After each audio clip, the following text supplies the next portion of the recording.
So, good afternoon po sa ating lahat. Ako nga po pala si Eman, and I'm one of the leaders of CCC. Dako na po tayo sa ating living. So, makimukas po tayo sa 2 Corinthians chapter 9 verse 7. So, sabi daw po dito, each of you should give what you have decided in your heart to give, not reluctantly or under compulsion, for God loves a cheerful giver. Ibig sabihin daw po dito sa verse na ito ay ang pagbibigay ay dapat kusang loob at galing sa puso. Hindi dapat nagbibigay dahil napipilitan o nahiya tayo.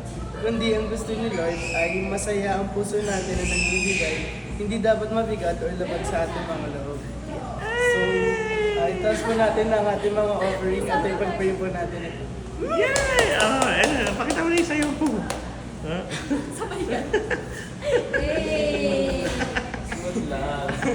Habang nagbibigay sila. Gusto ko isang mo pang sayaw eh. Ano isang sayaw mo? Yung paborito mo? Hindi yan. Isa pa. Yan. Yan talaga yung the best sa sayaw.